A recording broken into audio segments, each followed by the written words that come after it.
is your Classic Metal Show right here on theclassicmetalshow.com. The name of that tune, Break the Silence. The name of the band is Eden's Curse. And on the phone right now, we've got the main man, the guitarist of Eden's Curse. We've got Paul Logue. Paul, how are you, man?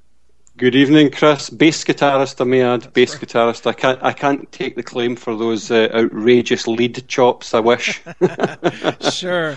Well, four strings is enough for me, Chris. One for each finger. So you're not a 7-string guy, huh? Oh, jeez. Honestly, I would go down to 2 strings on the bass if I could get away with it. 2 strings, 1 finger. Isn't that the bass player's mode? Exactly. In fact, you could even argue that I could play the entire set in A with a capo. Drinking beer out of my spare hand. Nice. Well, that sounds like a fun band to be in. Yeah, it would be. It would be, yeah. Sure. Well, Paul, it is definitely an interesting time in Eden's Curse world, with certainly a major shift in band members over the last couple of years, and your first effort with new members, including a new singer. So why don't we start with maybe catching us up since 2011, where you've had member changes, and obviously that leads to differences in writing and whatnot. So why don't you catch everybody up with where you are before we get into this?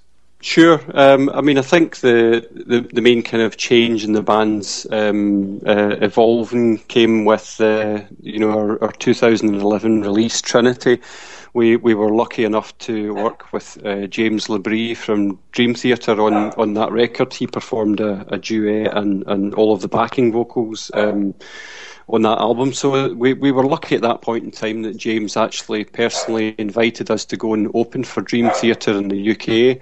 And we did 2 incredible shows with those guys. And it was just around about that time that the band stock had never been higher. We were just being inundated with requests to go and play festivals, and we'd already toured a couple of times in the United Kingdom. That seems to be our kind of biggest base area, because 3 members of the band are from that neck of the woods. Mm-hmm.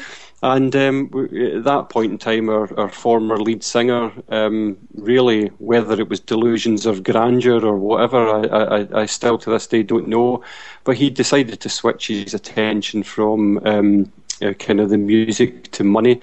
His kind of eyes lit up like the Wile E. Coyote with the pound signs, and made an outrageous demand on us that we just simply could not meet. So, I mean, we had, I think performed 20-odd shows as a band at that point in our time, but given the fact that we'd a global spread, including a lead singer from America, we were quite proud of that, and it cost a lot of money to do that. So the point was made to him at the time that if he carried on in the band, then maybe sometime in the future we hope to all be getting those demands that he'd given. But unfortunately, the way that he had brought it forward to the table was that he would be the only member of the band that would be receiving a cut like that, and it just simply could not do that. It would be putting the band in the red.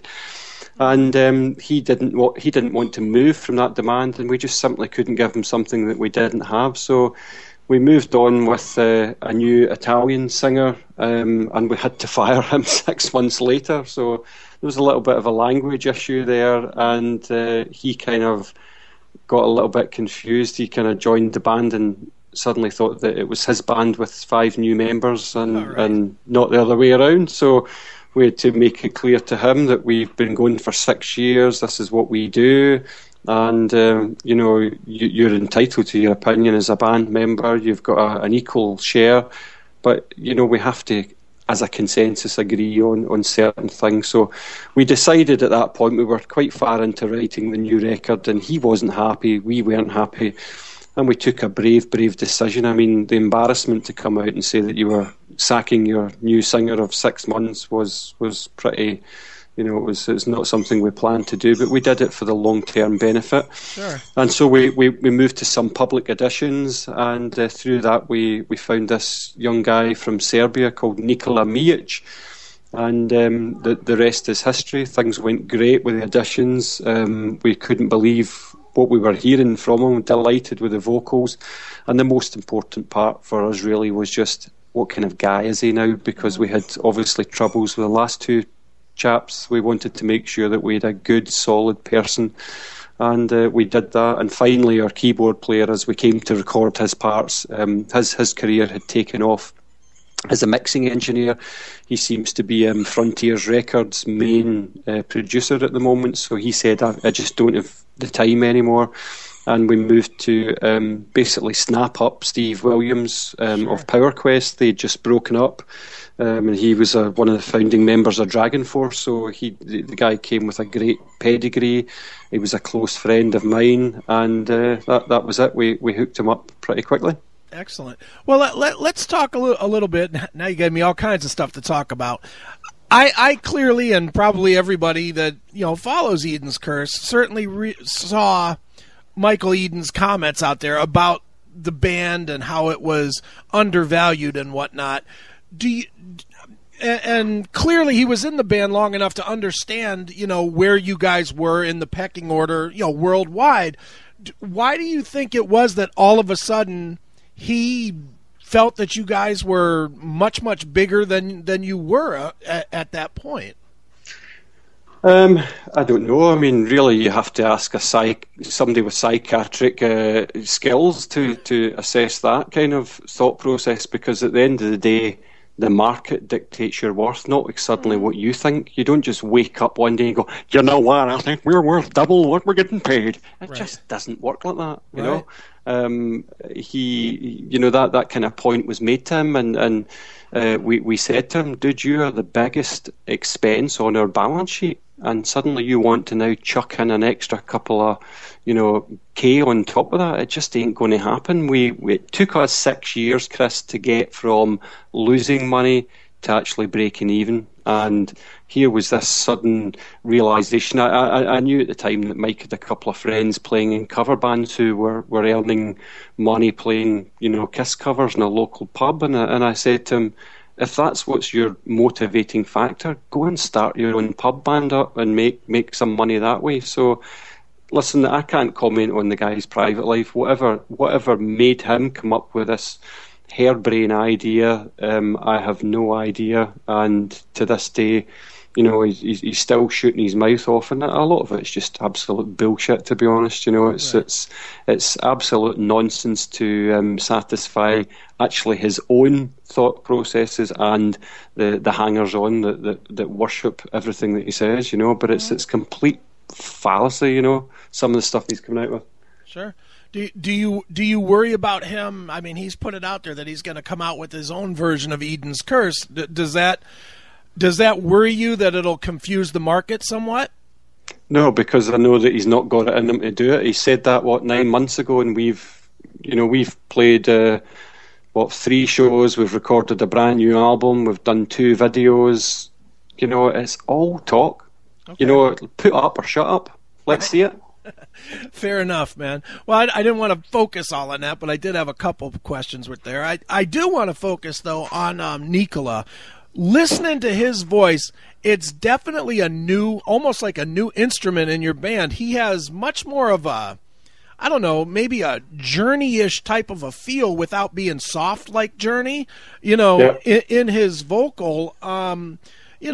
When you heard him, and what was it that you heard about him that made you envision that he could do the old music as well as doing the new stuff that you were writing, which does feel somewhat different than the old stuff? Yeah, well, he's got a lot of soul, and I think that's probably where the Journey element comes to it. I mean, he's a versatile singer. This guy can sing anything that we have given to him. So I mean, through the audition process, the first song that we got him to do was "Time to Breathe," which the Italian guy that we had in to do that song and wrote and recorded that song with was a phenomenal singer. He had an incredible voice. So we wanted to try and to maintain that kind of approach, and we wanted to know that the new singer coming in could kind of reach those levels, and he could. And then from being able to sing that song, you can sing anything. Eden's Curse back catalogue, Michael, I loved Michael's voice. He had a great range, but Marco and Nicola are different beasts totally. They are singers, and can do a whole varying degree of style. So you can give him the ballads, and he brings that emotion into his vocals that sometimes maybe wasn't there in the past. And when we're kicking out a hard tune like Devil in Disguise, there's a lot of aggression and grit there. So we knew deep down from working with him and auditioning him that he could take the new stuff and sing the ass right out of it, and definitely be able to cope with the older stuff, no problem, and probably even add to it. And we've already played a show together in England, and he was outstanding. What he brought to the older material was excellent. He maintained the traditional melodies, but he added that little bit into it that just, for my own ears, made it sound better. Excellent. Well, one of the questions that always happens, or that most people always have when new members join a band, is how it changes the dynamic, especially in the writing, because certainly in the past, and you guys were 5-6 years in, you had a certain way that you did write and record. Obviously you bring in new people and they have their own way of doing things, and and it's different. How was it different recording Symphony of Sin versus the previous records? Actually wasn't different at all. Okay. The main writers in the band, none of the guys who left the band were big writers for Eden's Curse, and I include Michael in that. Michael, out of the 6 years involved in Eden's Curse, did not submit a single song idea of his own. So any time he would co-write with me, all of the song ideas would be mine, and it may be a certain word here that was changed, which happens with all singers going into the kind of studio to record. So we knew the core writing team of myself, Pete, and Thorsten would remain, so that we weren't being cocky about it or arrogant. We just knew that if we found the correct singer with the right personality, the band's sound would change because of the timbre of the new singer's voice, obviously, but the actual music would be essentially Eden's Curse. So, and that was something very deliberate. I said to the guys when we started this whole project that not only was I producing the record, but really I was going to be the custodian of all things Eden's Curse, so it had to sound like an Eden's Curse record. We don't go away and change anything.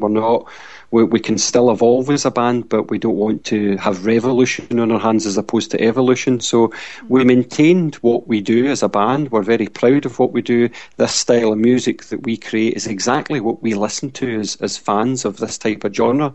So we write from the heart and write what we would like to hear, and luckily we have adopted a very good fan base and are still attracting new fans all the time. So from that process, we carried on as normal. We did it all over the internet as usual. We fire MP3s towards each other.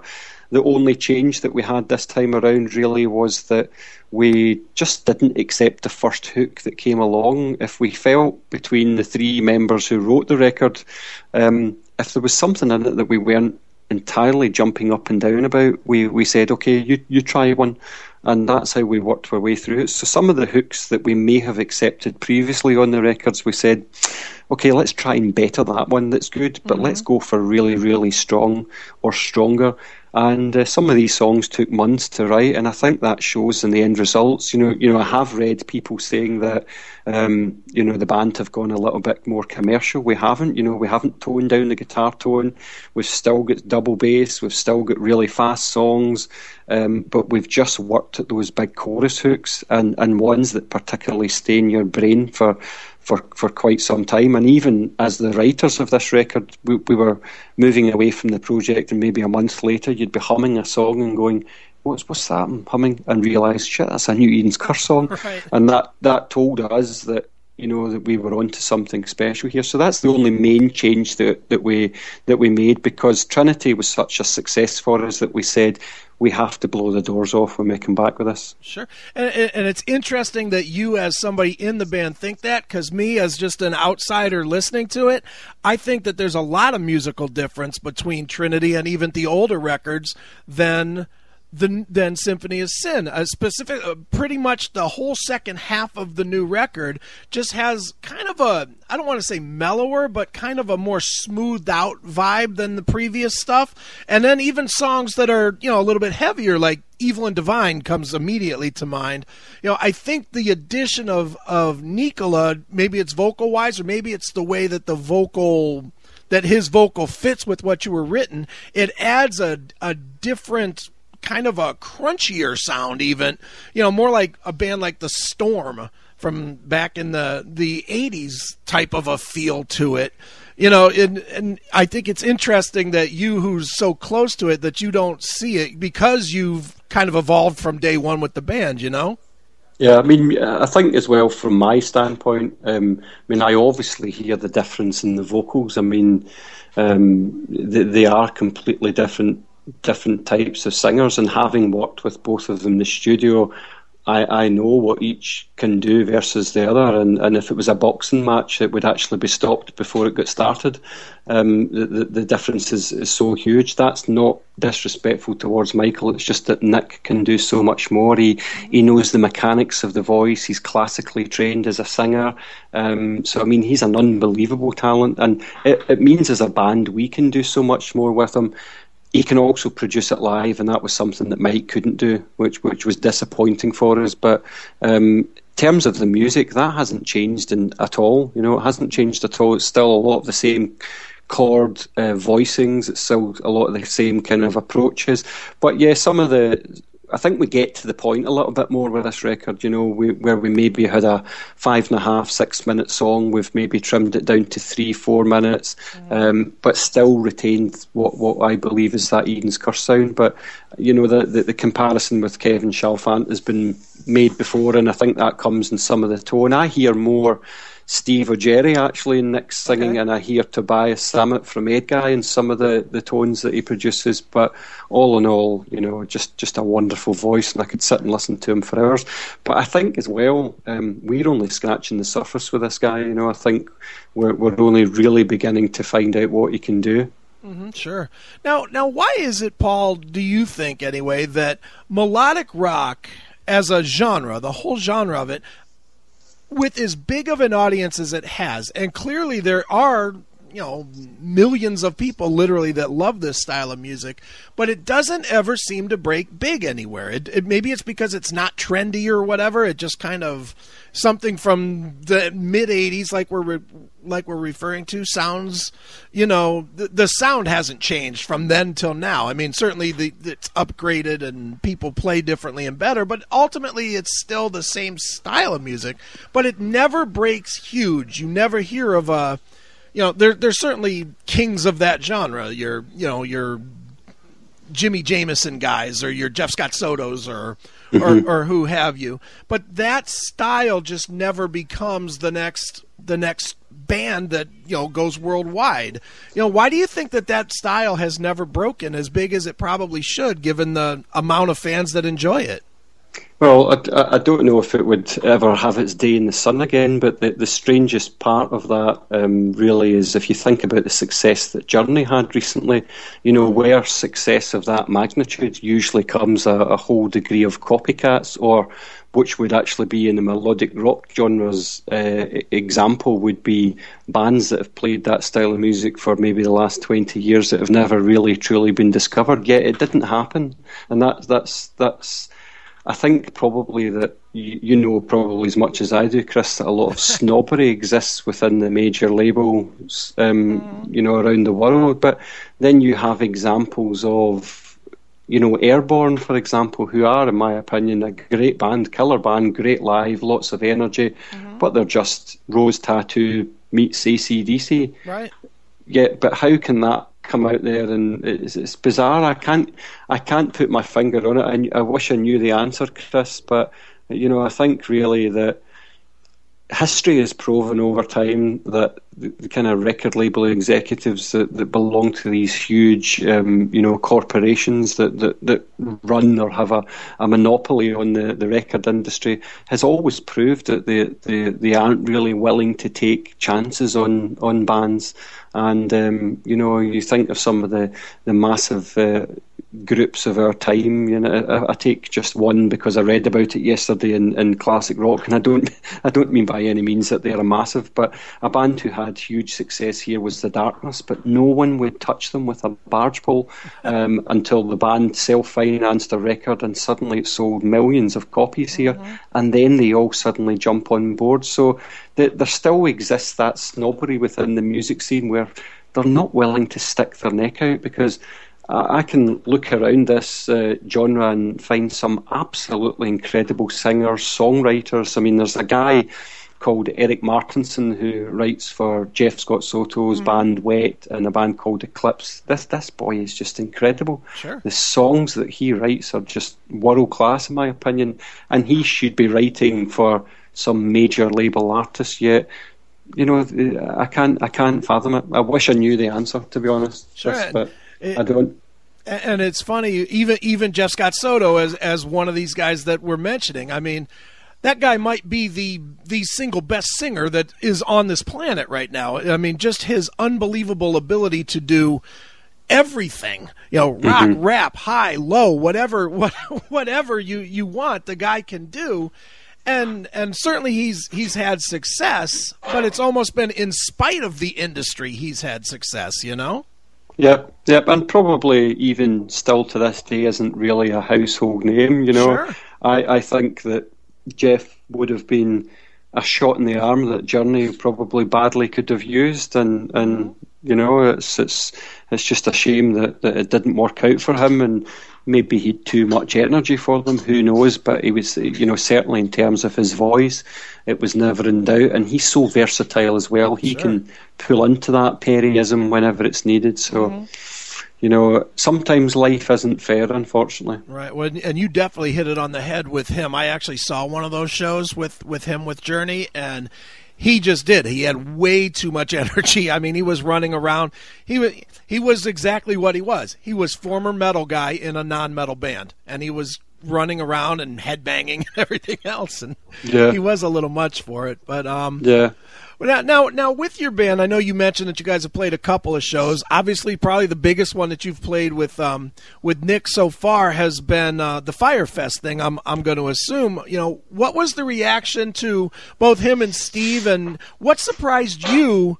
You know, when you performed with them, not only at Firefest but in these first few shows, what surprised you that you really didn't see coming until you actually saw them live in front of people?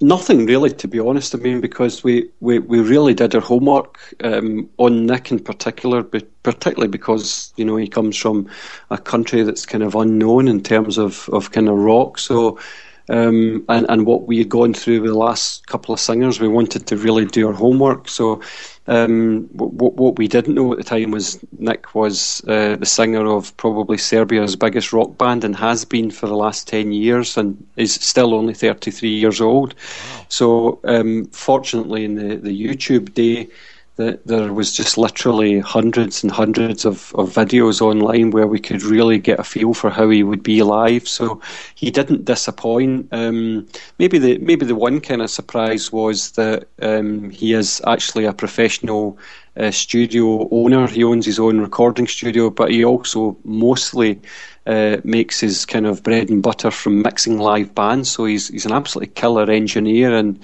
during rehearsals we really saw that come to fold, where he would bring out this laptop with a box of tricks for all these in-ear monitor systems, and could really help a lot of us with some of our sounds on stage at the time, and you know, that's something that we're looking forward to exploring when we go out on a tour, with some of the ideas that he has in a live capacity. Steve, I've known for a long time and seen Power Quest play, and he's a real showman. You know, he's not just to stand there and twinkle the ivories. He gets really into it. He interacts with the crowd, the band members, has a good nod of the head now again, and he really has lifted us visually. Both of them have. I mean, you know, I think Nick's definitely more easier in the eye than our former singer, and there's a lot more young ladies in the front row because of that as well. So both guys have, you know, and you can't knock something like that. You know, when people make a difference visually in the live department, then it just has to be embraced. So that's what they've definitely brought. But both great live performers. That was the one thing for sure. But we saw that from looking at the footage of Nick, that this kid just can't do it in the studio. He can really do it live as well. Sure.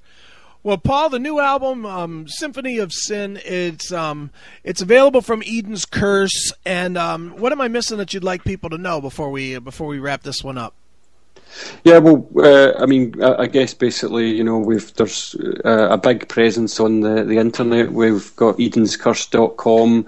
We're on Facebook, Eden's Curse Official.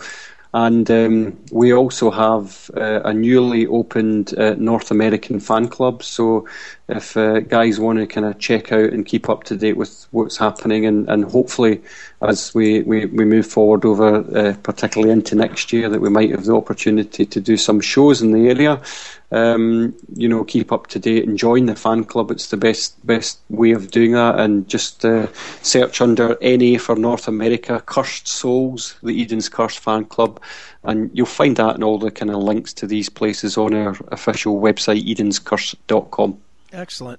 Well, Paul, before I let you go, I need to ask you what's known as the traditional classic metal show question. We've asked this to literally 1,000 people at this point over the course of the years. Everybody seems to have some sort of an answer. I'm sure you will as well. How has Lemmy from Motorhead influenced your career? Oh, well, that's a good question. Probably the first thing is that I've gone out and bought some wart cream. I'm not having those bad boys on display. But no, I think one thing definitely, he's a living legend, and particularly being a UK guy, it's one of those kind of things that you have to do. You've got to go and see Motorhead at least once before you die. And I actually only did it about 3 years ago. And one of my best friends is Motorhead crazy. Okay. And he dragged me along to the show, and they were just phenomenal. One of the loudest bands I have ever had the pleasure of letting my ears hear, and he insisted, being a musician, I usually come with the plugs in to protect him, but he insisted, no, you've got to come and really experience how truly loud they are, and they were phenomenal, tight as anything. And I think the one thing about Lemmy that I love and has really probably stuck with me the most, particularly through the last couple of years, is a never say die type of attitude, that people will try and kick Lemmy down and have done for years, but he's always just kept on going, and the guy must be pickled, put it that way, and here he is still living. And I think I love Scott Ian's reference that if a bomb went off, a nuclear bomb went off, there would only be cockroaches and Lemmy left. That sums it up perfectly, I think. Sure, it definitely does, man. Well, Paul, as a tradition on the show, we always let the artist pick a closing track and maybe tell us a quick story about it. So what would you like us to play us out of the interview? Okay, so you played Break the Silence to open. Yep. I'm going to go for a track called Unbreakable, which is a little bit different for us. It's almost verging on kind of pop in terms of some of the melodies, but you'll definitely hear that Journey reference in the vocal. And the song was really crucial to us coming through the difficult kind of time with the split from Mike. It was really a song that lyrically we wrote about, well, not kind of about, but for each other, to say we've got so much more left to say and do. Let's not roll over and die, and that never say die attitude that I was talking about with Lemmy there. That's what that song is. It's a great positive and uplifting song, and it's been talked about all over the internet between our friends and fans and the press, and it's really seeming to do a lot of good for us. So I hope people enjoy it. All right, well, let's check it out right now. This is brand new stuff from Eden's Curse right here on your Classic Metal Show.